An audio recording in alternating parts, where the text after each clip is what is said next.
Bem-vindos a mais um episódio do podcast sobre linhas tortas.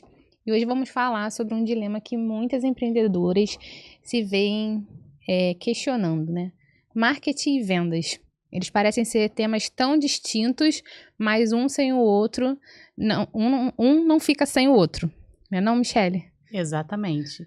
E muitas empreendedoras têm essas dúvidas, né? Eu preciso postar muito, como que eu tenho que gerir a minha rede social? E a gente veio com esse podcast desmistificar muito desses pensamentos, desse posicionamento. Eu queria saber se você pode trazer para a gente o que é gerar e criar conteúdo que venda na rede social, no Instagram especificamente, Paty. Quando você vai criar um conteúdo para venda, você tem que gerar o desejo na pessoa. Ali no Instagram, cada rede social tem o seu tipo de conteúdo que você vai criar para ele, né? Especificamente ali no Instagram, ele é uma rede rápida, então você tem que criar um conteúdo que gere desejo. A pessoa tem que ver o conteúdo e sentir aquela vontade de estar comprando, né? Ou de estar adquirindo o serviço, ela quer aquilo ali. Então, o conteúdo tem que ser pensado nisso, sempre nesse fator, né? Desejo da pessoa adquirir o seu serviço, produto. E eu acho que as pessoas também precisam entender que elas têm que definir o público que elas querem atingir. Ah, com certeza, não dá para falar com todo mundo, né? Quem Eu fala com vejo todo mundo isso, não fala com ninguém. Eu digo muito isso nos meus treinamentos, que às vezes você não é ter muitos seguidores, é ter pessoas que comprem a sua ideia, que pensem como você pensa, que criem conexão com o que você posta, que às vezes a gente vê Instagrams assim com muitos seguidores e que a pessoa não vende tanto. Sim, às vezes tá falando algum assunto que... eu tenho até uma pessoa uma vez que entrou em contato comigo e ele... O conteúdo dele não tinha nada a ver com o que ele vendia. Ele fazia frases motivacionais, porque são postagens que a gente sabe que são compartilháveis. As Uhum. pessoas se identificam, você, né, com um vídeo motivacional ou uma frase motivacional. Só que aí foi o que eu perguntei pra ele, mas aí, na hora da venda, você vende seu produto? Porque você tá crescendo, aí ele falou pra mim, não, mas eu tô crescendo muitos seguidores. Eu falei, com certeza, eu imagino que você tá crescendo mesmo, porque o seu conteúdo é um conteúdo que as pessoas querem ter. É um Sim. conteúdo compartilhável. Você tá postando vídeo e frases motivacionais. Mas assim, aí você tá pegando um público totalmente aleatório. A pessoa, ela quer frase e vídeo motivacional. Ela tá entendendo que o seu perfil é sobre isso. Quando você parar de postar sobre isso, você vai ter quase que semelhante a um público comprado, seguidor comprado. Porque não tem nada a ver com o que ele vendia, né? Não cria Ele era do conexão. mercado de economia. Tem nada a ver mesmo. Nada a ver com frase motivacional. Tudo bem que a gente sabe que na economia a gente tem que ter muita motivação, né? Igual na venda, sempre tem que estar se motivando. Sim. Mas a gente tem que entender o perfil do público. O que que eles querem? O que que aquela pessoa que eu vou querer vender quer tá ouvindo, vendo, né? Não que isso você tem que fazer só conteúdo chato, mas você vai pensar assim, se eu vou fazer um meme ou uma trend, alguma coisa que conecte com aquela pessoa vai achar divertido, né? Ou então que tenha a ver com o nicho que você tem ali no caso, né? Até mesmo na economia, né? Sim. A gente pode ver várias situações que a gente sabe que a pessoa que tá querendo buscar uma vida ali mais estável, tá passando. Vai ter muito meme aí pra essa área, né? E aí a gente consegue conectar com a pessoa que a gente quer atingir. E assim, eu sempre tive essa dúvida. Durante muito tempo, eu mesma fiz o meu Instagram, postava, eu não tinha na minha consciência a importância de ter uma estratégia de postagem. E eu vi que agora eu tenho uma empresa, né, que ela faz isso para mim, né, uma empresa que faz para mim muito bem, uma social media muito boa. E eu vi que eu não ganhei muitos seguidores depois que eu mudei, mas eu consegui seguidores que conversam comigo, que me respondem, que falam nas minhas Estão postagens. interessados ali, né? Isso aí, que pergunta. O que você pode dar de dica para as pessoas assim que querem elas mesmas, pelo menos iniciar, em relação a como planejar o conteúdo a ser postado? E que quando eu tenho que postar um Reels, quando eu tenho que postar uma foto, depende de cada perfil de Instagram do que a pessoa vende, ou tem uma receitinha assim, um básico que a gente pode ensinar hoje aqui? Ali vai mudando de acordo com o tempo, vai mudando, né? Antigamente, por exemplo, a gente sabia que qualquer pessoa que postasse um vídeo, ele tem mais alcance de todos os formatos. Mas hoje em dia tem perfil que eu cuido que não, que se a gente posta um carrossel, o carrossel tem mais alcance e mais engajamento que um vídeo. Então assim, não adianta, é tudo teste. Você vai ter que ir postando e vendo o que o seu público gosta mais de consumir. Né? Pode ter perfis que a pessoa gosta de consumir mais alguma coisa que tem uma leitura mais extensa na legenda, né? Então, assim, vai de Tem perfil gente que já não tem paciência, que pra tem que ser ler, aquela isso aí. copy bem curtinha. Isso aí. E sem contar que, assim, às vezes um mesmo conteúdo, você fez ele em vídeo, deu bom, você pode tentar replicar ele em carrossel para ver se ele vai dar bom também, né? E aí, replicar ele num post estático, botando uma headline mais chamativa, né? Que é o texto que vai ali na arte, e explicar na legenda para ver se as pessoas vão ler. Até você conseguir que elas leiam, é bom, porque tem a retenção, né? Que a gente fala, quanto mais tempo a pessoa fica no seu perfil, mais o Instagram entende que você tá engajando, a pessoa estão gostando de estar ali vendo seu conteúdo, e ele entrega mais seu conteúdo, porque o que ele quer é que a pessoa fique no Instagram, né? Então, assim, se você conseguir reter as pessoas, ele vai entregar mais seu conteúdo também. E quanto ao que postar, por exemplo, tem coisas que são de lei que você tem que postar, né? Primeiro, eu acredito que todo posicionamento, a pessoa ela tem que ser verdadeira. Lógico que você tem que mostrar o melhor lado, você não vai ficar mostrando as coisas ruins, mas você tem que mostrar o que você quer que as pessoas percebam, que é o seu propósito de vida mesmo. Eu quero, eu trabalho nesse serviço e o meu diferencial é esse, eu faço as coisas assim, porque eu sei que assim é melhor para o meu cliente, eu vejo que assim é melhor. Então, você tem que enfatizar isso nas suas postagens, para eles perceberem isso. Isso é posicionamento, é você realmente transmitir o que você quer que as pessoas percebam. Você acha que tem necessidade da pessoa compartilhar o dia a dia dela? Porque, assim, eu tenho muita resistência a compartilhar o meu dia a dia. Levantei, tomei café. Fiz almoço. Com Tô vlog, malhando. né? Isso. Mas eu vejo que com algumas pessoas isso dá super certo. Sim. Mas já não é o meu perfil de... eu não digo nem que me expor. É de realmente querer ter vontade. Não sei se o meu público é o público que iria gostar de me ver indo comprar uma roupa no shopping ou indo ao médico. Sim. Como que a gente consegue... Você já me falou que são testes, mas em algum momento é importante que a gente traga essa parte mais nossa pessoal para o Instagram? É importante porque você vai conectar com quem vai gostar da sua personalidade, né? Então, assim... muitas vezes a pessoa já sabe o que você faz, e mesmo se ela estiver procurando o seu serviço, por exemplo, ela vai entrar em outros perfis. Não existe só você que faz um determinado serviço. Então, ela vai comprar, ela vai ter mais tendência a comprar de quem ela gostou mais, de quem ela se identificou mais. Então, quando você pode... Mas você não precisa ficar mostrando a sua vida igual um vlog. Às vezes, uma coisinha ou outra que você deixa escapar ali no story, assim, a pessoa já entende a sua personalidade, já entende seus valores. E aí, isso já conecta ali mais com ela, entende? Você não precisa fazer um vlog da sua vida, mas de vez em quando colocar uma coisa ou outra do que está acontecendo, não precisa nem ser tão pessoal. Pode ser só um livro que você está lendo. Aí ela leu aquele livro e já conectou. Sim, entendeu? Eu gosto muito livro. Que é uma então, coisa assim, não precisa ser uma coisa assim da sua rotina pessoal. Você não precisa se expor tanto. Você não precisa postar seus filhos, sua casa, seu marido, entendeu? Mas são pequenos fragmentos da sua personalidade, da sua rotina, que são mais pessoais do que trabalho, mas que vai conectar com a pessoa e ela vai se identificar mais com você. Entendi. E não precisa ser tão intenso também, né? Mostrar toda... A Virgínia, por exemplo, ela mostra a vida dela toda ali, o tempo todo, mas ela vende o tempo todo nos stories. Sim. Entende?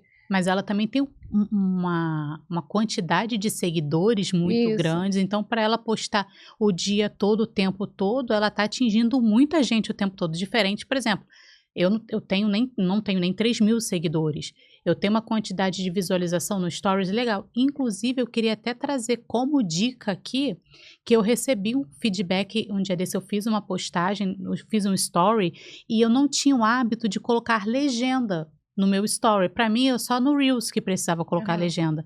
E eu coloquei uma legenda, eu estava explicando sobre vendas, né, sobre um assunto, e uma seguidora minha, que eu nem sabia que ela assistia os meus stories, assim, não tinha noção, ela falou assim, olha, eu queria te agradecer, por ter colocado legenda no seu story, porque eu estava no médico aguardando para ser atendida, Não tinha dava pra esquecido ouvir, meu né? fone de ouvido e eu consegui entender tudo que você falou sem precisar ouvir. E geralmente eu pulo o story que você está falando quando eu estou num local público, porque não tem legenda. Vou falar com o pessoal, vou Sim. passar essa dica para todo mundo. E isso é verdade? Eu sempre indico para os meus clientes colocarem a legenda no story também. Dá um trabalhinho a mais, porque ou você tem que jogar no Reels para legendar, ou você tem que jogar num aplicativo de edição para O legendar Instagram também. agora também tem, né, aquele aplicativo dele de edição Do Edit. de Mas aí você edit. tem que salvar Tem para que depois salvar. jogar pro story. Então dá um caminho a mais para você postar. Sim. Mas vale a pena por conta disso, porque muitas vezes você tá até fazendo ali um storytelling, alguma coisa assim, que vai deixar a pessoa mais perto da decisão de compra, ou, né, vai deixar ela mais ali conectada com você. Quando ela precisar do seu serviço, ela vai realmente lembrar de você, porque se conectou mais. Sim. Então vale muito a pena. Ah, perfeito. Em relação à venda, né? Explica pra gente um pouquinho, que eu acho que é um tema que tem muita gente tem dúvida também. O que é o funil de vendas, Michele? Para as pessoas entenderem melhor. Essa é uma dúvida muito comum. Ouve-se muito sobre isso e pouco. Tem muito conteúdo explicando, mas o funil de vendas, para ser de uma forma clara, ele é o funil, realmente pense num funil onde entram os leads, né? Você faz um tráfego, impulsiona algo que você queira vender. E ali o cliente vai entrando. E ele vai te classificando tanto se o cliente realmente tem interesse e qual é o momento da compra daquele cliente. Então, vamos supor, chegaram 500 leads, a boca do funil é grande, entrou muita gente. E ele vai passando por algumas etapas que podem ser dentro de um CRM, pode ser o seu próprio SDR que vai fazer essa classificação e vai qualificando mesmo melhor o seu cliente até chegar ao momento de compra. Hoje a gente tem várias IAs que fazem isso, que nos ajudam bastante, que ajudam os SDRs, né, nessa classificação, mas vocês têm que pensar no funil assim, um funil onde vão entrar os leads e que ali eu vou conseguir ver o avanço deles até o momento de compra. Ele consegue me fazer com que eu entenda esse momento de compra do cliente e não é que dedicar mais, mas olhar com os olhos mais atentos para aqueles que estão lá no final, que são os que já foram trabalhados ou pelo SDR ou trabalhado pelo próprio closer, né, que hoje é closer, SDR, na minha época de vendedor era tudo vendedor, né, consultor comercial. E chega no final, ele está mais qualificado, ele já foi aquecido, é um lead mais preparado para você, compra, né? para Tá compra. mais ali no momento mesmo, Exatamente. Né, Paty, com toda a sua experiência no marketing, com todos os clientes que você tem, acredito que você já tenha passado por N situações. E você já viu cliente seu que investiu muito em marketing, muito no tráfego, e quando o cliente chegou até ele, não tinha uma estrutura de venda para poder receber aquele leads? Porque eu sei que no final tudo é culpa do marketing, né? Acontece mais frequente do que a gente imagina, né? As pessoas acham que vão contratar o tráfego, né? E aí, pronto, a pessoa clicou no botãozinho de conversar, já tá clicando na compra, né? Sim. É só passar o cartão, mas não é. Ainda mais se for uma venda mais consultiva, uma venda mais de um serviço mais caro, né? Ninguém clica ali no botão e já vou comprar, é muito difícil acontecer isso. Então tem que ter o time de vendas para receber esse lead, né, que tá chegando, esse cliente que se interessou, para trabalhar ele no funil de vendas, que nem você falou. Ele lá no funil e trabalhar É isso aí, porque aí é daí que a gente falou do tema do episódio, né? Não existe o marketing sem a venda, assim como também não existe a venda sem o marketing. Como se você vender, se você tem um time de vendas, mas não tem aonde receber, não tem da onde está vindo, não é de indicação, não é de tráfego, não é de propaganda, mesmo que offline, com que esse time de vendas vai trabalhar? Como você vai ser visto, né? E aí a mesma coisa é o marketing. Se chega um monte de gente, você pode a propaganda, o marketing que você fizer, tráfego, marketing offline, busdoor, né, outdoor, rádio, o marketing que você fizer, se essas pessoas chegarem e não tem ninguém para receber elas, também não vai gerar a venda. Eu estava até conversando agora com um cliente meu, porque ele estava reclamando que ele estava recebendo bastante leads e que quando a secretária dele dava o retorno, ou o lead não respondia mais, ou falava que não tinha interesse, ou falava que clicou errado. Aí eu entrei no CRM dele, pedi permissão, ele me passou o CRM, dei uma olhada, e eu vi algo que eu sempre pontuo em todos os meus treinamentos, que é o tempo de resposta do cliente. E existem estudos, não fui eu que disse, não foi a Paty, existem estudos, pesquisas que comprovam o tempo que você precisa responder, o tempo de resposta, que aquele lead está aquecido. Sim. A gente diz que as compras, 80% das compras são feitas na emoção, não importa o que for. For um serviço que você for contratar, um sofá que você vai comprar, elas são feitas à base da emoção.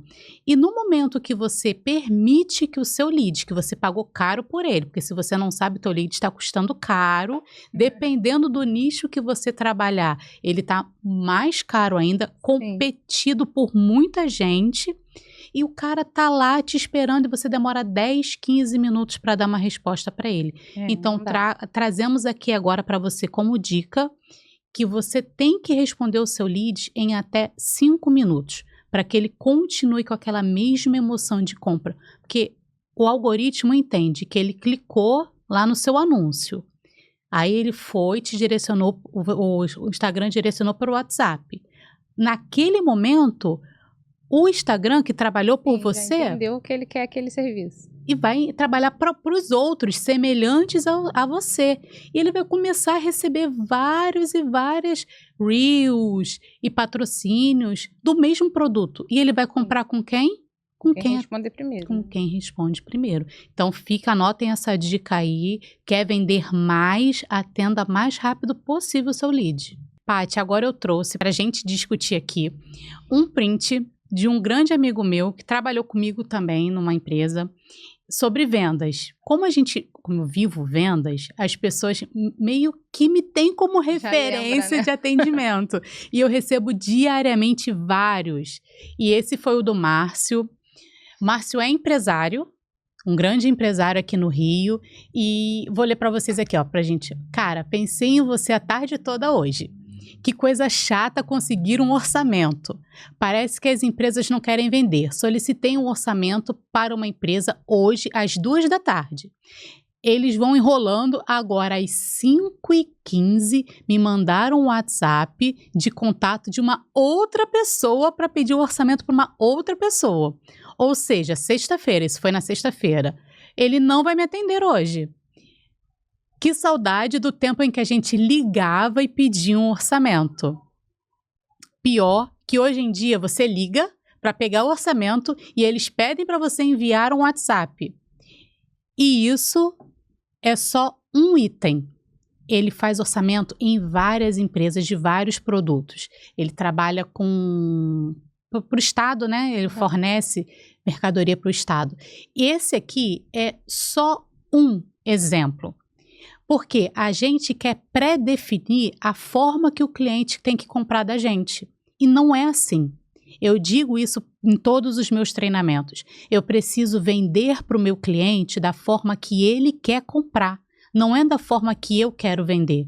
Da mesma forma, quando a gente vai atender um WhatsApp e a pessoa manda... eu posso te ligar? Vocês precisam entender que precisa se perguntar para o cliente a forma com que ele quer ser atendido. Eu posso te enviar um áudio, eu posso te mandar o vídeo explicando sobre o meu produto, sobre o meu serviço, e não tentar impor ao cliente. E principalmente, nunca direcione um cliente que chegou para você pelo WhatsApp para um outro canal de contato. Isso não existe. Você tem que facilitar da maneira mais fácil, deixar mais fácil a compra do seu cliente. E nunca a pessoa mandar um WhatsApp pedindo um orçamento às 14h e às 5h15 ser direcionada para um outro canal.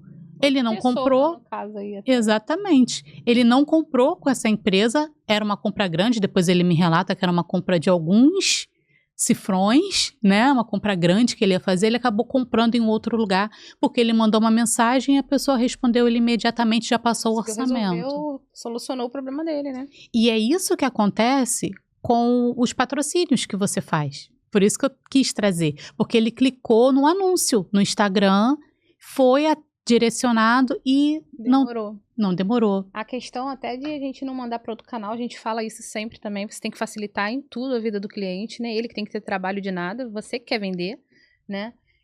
Se a pessoa às vezes fala assim, mas eu não atendo por esse canal, mas sei lá, mandou uma mensagem pelo direct, mas o time não responde pelo direct, time de venda. Você pega o contato da pessoa, você olha, a gente vai entrar em contato com você pelo seu WhatsApp. Esse é o seu WhatsApp? É esse número? Me passa o seu número para eu entrar em contato pelo WhatsApp. Qual o melhor horário para eu entrar em contato com você agora? E você tem todo o trabalho de... Até porque, gente, pelo amor de Deus, a gente manda mensagem no direct, pra gente mandar um WhatsApp, a gente tem que adicionar contatos, a gente nem sabe se vai fechar com aquela pessoa. Quando eu quero comprar, eu não quero ter esse trabalho de fazer tudo isso para conseguir um orçamento.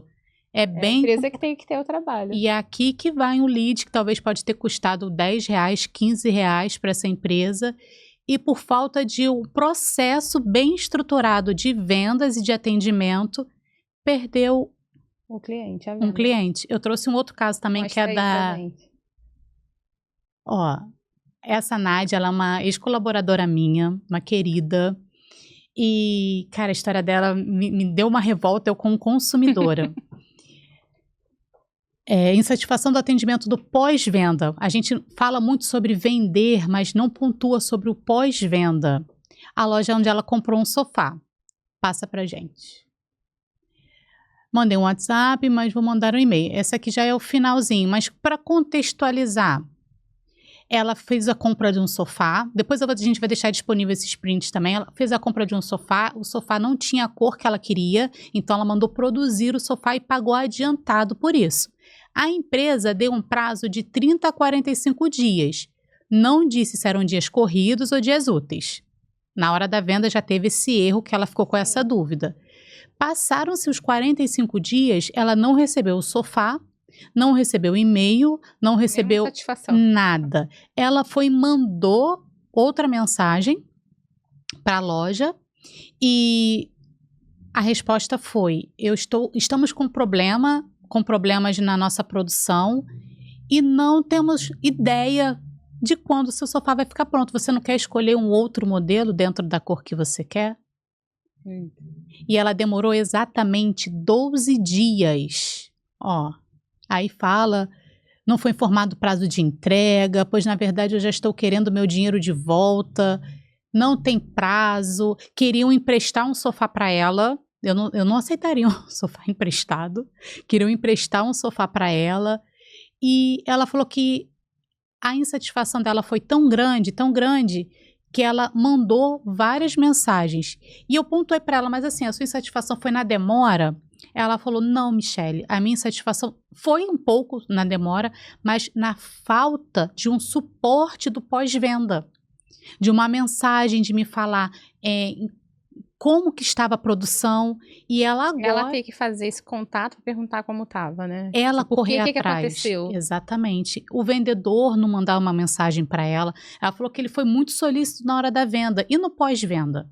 A importância da gente acompanhar o nosso cliente.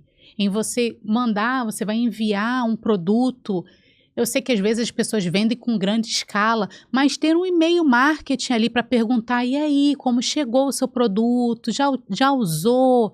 Foi bom? Eu vi que você veio, fez um procedimento aqui na minha clínica. E aí, como que foi? Como foi a sua experiência?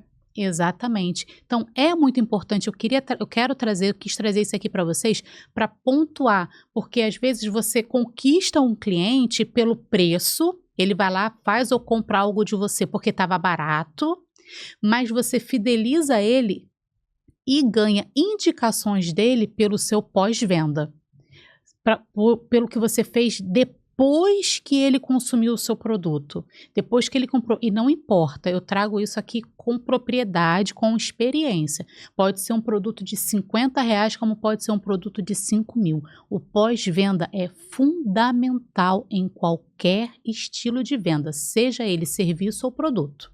É assim, é aquele negócio, né? O marketing ele gera o desejo Exatamente. e a venda concretiza. Isso aí. Quando os dois se encaixam, andam juntos Casam. ali, o negócio cresce, não adianta, né não? E eu tô aqui para servir o meu cliente. Eu tô aqui para entender a necessidade dele e vender e fidelizar. Porque é muito mais fácil eu vender para alguém que eu já vendi uma vez do que eu Isso. ficar vendendo para pessoas novas sempre. E é isso que a gente precisa entender na venda. É muito bom eu sempre ter clientes novos, mas é um trabalho muito grande. É muito mais fácil eu vender para quem já consumiu e para quem já conhece meu produto. Fideliza e ainda ganha indicação, porque na época que eu era vendedora, eu sempre ganhava indicações, nem precisava às vezes dos leads novos, só as indicações que eu ganhava, eu já batia a minha meta e batia a meta todo mês com indicação. Show de bola. E é isso, pessoal. A gente está finalizando aqui o nosso episódio de hoje. E se esse assunto foi útil para você e você conhece outras empreendedoras que também precisam estar sabendo sobre marketing, sobre vendas, sobre empreendedorismo, já compartilhe esse vídeo com ela e segue nosso canal, @podcast sobre linhas tortas, e acompanha a gente. É isso. Até o próximo. Até o próximo, pessoal. Tchau, tchau.